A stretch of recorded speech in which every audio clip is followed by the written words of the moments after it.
ഭാര്യയെ പ്രസവത്തിനായി ആശുപത്രിയിൽ പ്രവേശിപ്പിച്ച വിവരം അറിയിച്ചിട്ടും അവധി നിഷേധിക്കുകയും പകരം ആശുപത്രി മുറിയിലിരുന്ന് ജോലി ചെയ്യാൻ നിർദ്ദേശിക്കുകയും ചെയ്ത മാനേജറുടെ നടപടിയാണ് ഇപ്പോൾ സോഷ്യൽ മീഡിയയിൽ വലിയ വിമർശനങ്ങൾക്ക് കാരണമാകുന്നത്.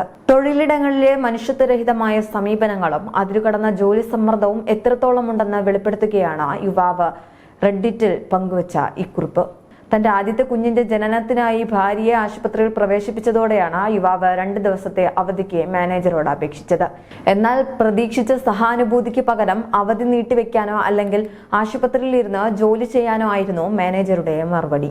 നിങ്ങൾക്ക് എന്തായാലും അവിടെയൊന്നും ചെയ്യാനുണ്ടാകില്ലല്ലോ എന്ന മാനേജർ തന്നോട് ചോദിച്ചതായും യുവാവ് കുറിപ്പിൽ പറയുന്നു. തന്റെ മാതാപിതാക്കൾക്ക് കാര്യങ്ങൾ മാനേജ് ചെയ്യാൻ കഴിയില്ലെന്നും മാനേജർ ചോദിച്ചു. മാനേജറുമായി നടന്ന സംഭാഷണത്തിന്റെ വാട്സ്ആപ്പ് സ്ക്രീൻഷോട്ടും യുവാവ് പോസ്റ്റ് ചെയ്തിട്ടുണ്ട്. പ്രസവം പോലുള്ള നിർണായക സമയത്തും ലാപ്ടോപ്പിൽ ജോലി ചെയ്യാൻ കഴിയില്ലെന്ന് വിശദീകരിക്കേണ്ട ഗതികേടിയിലാണ് താൻ എത്തിയതെന്ന് യുവാവ് വേദനയോടെ കുറിച്ചു. ആ സംഭാഷണത്തിനിടയിൽ ഞാൻ തികച്ചും നിസ്സഹായനായിപ്പോയി. ഭാര്യയ്ക്കും കുഞ്ഞിനും പൂർണ്ണ ശ്രദ്ധ നൽകേണ്ട സമയത്ത് ഞാൻ വിശദീകരിക്കേണ്ടി വന്നു. തന്റെ ജോലി ഉപേക്ഷിക്കാൻ കഴിയാത്ത അവസ്ഥയിലാണെന്നും യുവാവ് പറയുന്നു.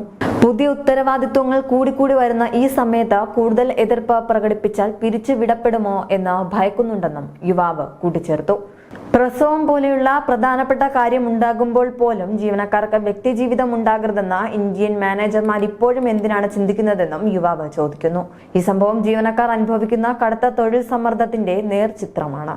വ്യക്തിപരമായ പ്രതിസന്ധി ഘട്ടങ്ങളിൽ പോലും അവകാശപ്പെട്ട അവധി നിഷേധിക്കപ്പെടുകയും ജീവനക്കാരുടെ വീട്ടുകാര്യങ്ങളിൽ പോലും ഇടപെടുകയും ചെയ്യുന്ന കടുത്ത മാനസിക ചൂഷണമാണ്. ഈ പോസ്റ്റിന് താഴെ നിരവധി പേരാണ് യുവാവിന് പിന്തുണയുമായി രംഗത്തെത്തിയത്.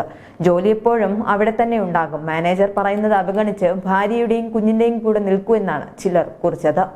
നിങ്ങൾ ചില അതിർവരമ്പുകൾ വെക്കണം. നിങ്ങളുടെ വീട്ടിലെ കാര്യങ്ങൾ എങ്ങനെ കൈകാര്യം ചെയ്യണമെന്ന് നിർദ്ദേശിക്കാൻ അവർക്കെന്താണ് അധികാരം? നിങ്ങൾ അടിമപ്പണിയാണോ ചെയ്യുന്നതെന്നായിരുന്നു മറ്റൊരാളുടെ രോക്ഷാകുലമായ പ്രതികരണം.